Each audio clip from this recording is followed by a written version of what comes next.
Aujourd'hui, je fais route vers Rivière-Rouge.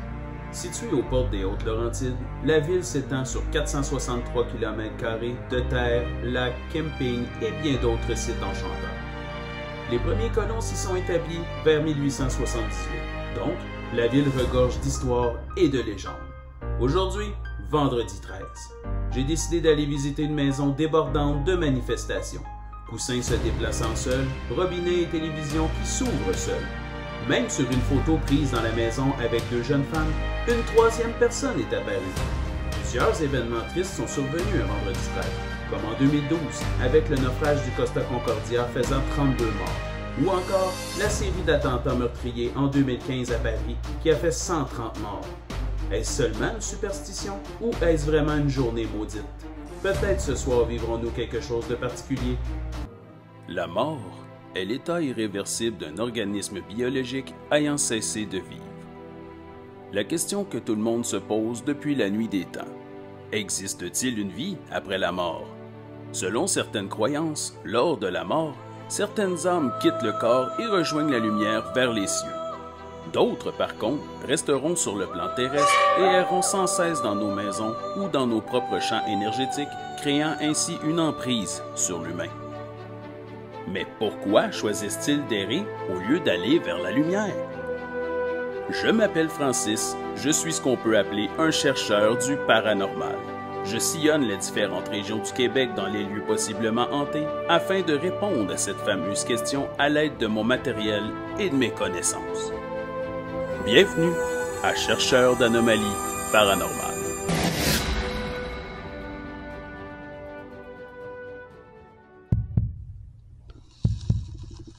Pour un meilleur effet, montez le son, fermez les lumières, restez attentifs jusqu'à la fin et bon visionnement. Le fameux K2.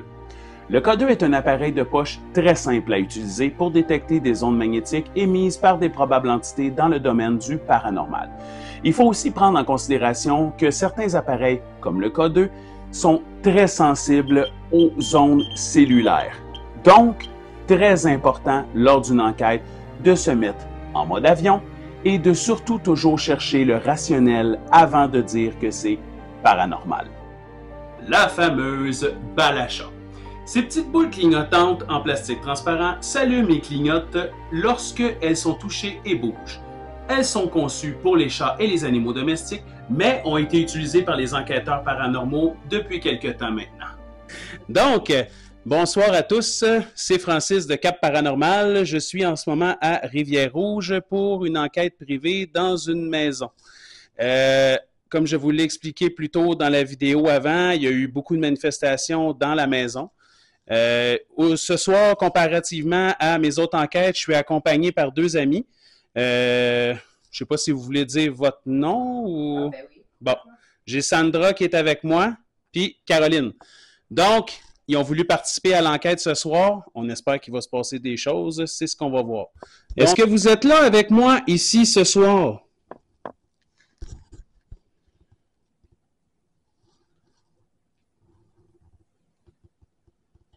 Apparemment, vous êtes capable de faire bouger le coussin qui est sur le fauteuil ici.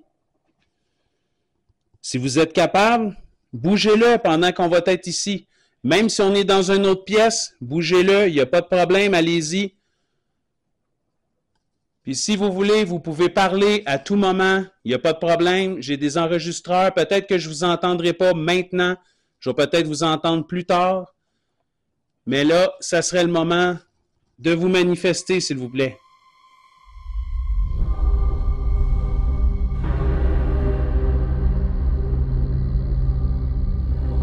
On va continuer d'observer ça. Peut-être que ça va rallumer. Ça serait très intéressant.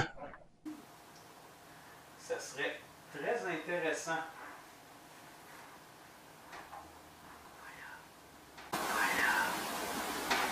Êtes-vous là avec nous? Apparemment qu'il y aurait même des photos qui se seraient décrochées du mur pour flotter un peu partout dans la chambre. Est-ce que vous seriez capable de décrocher les photos qui sont au mur?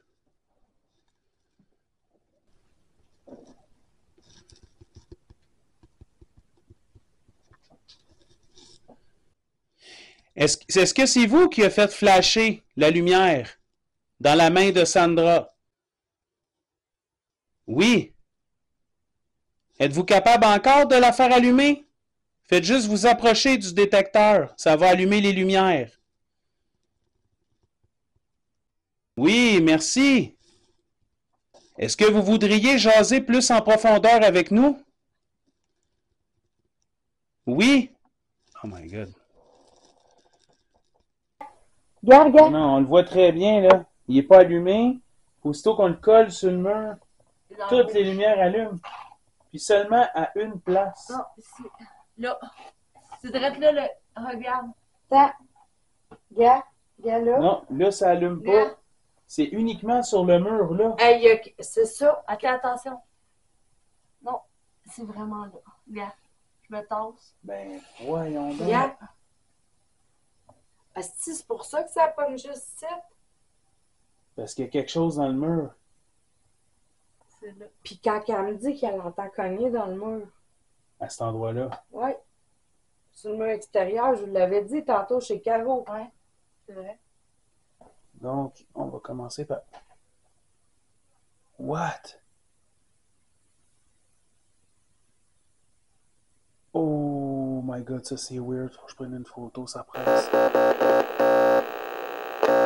Alors, en conclusion, et oui, c'est déjà terminé. Sur cette enquête, j'ai perdu la moitié de mes résultats lors de l'analyse et quelques-uns de mes enregistrements vidéo n'ont même pas fonctionné durant l'enquête. Drôle de hasard avec la date du vendredi 13.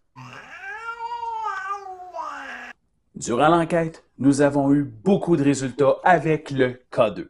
Comme je l'explique souvent avec le K2, beaucoup de choses peuvent interférer et le faire réagir.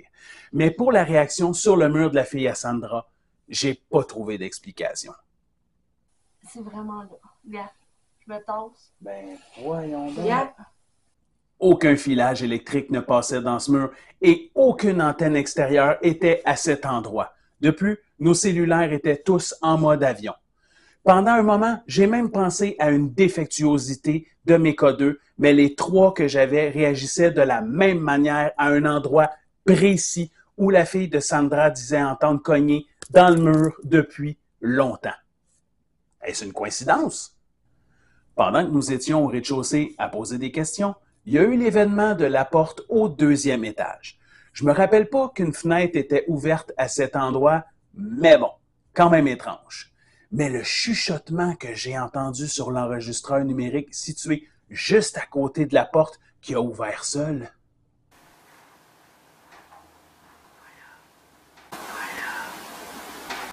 On aurait dit « va là » ou « pas là ».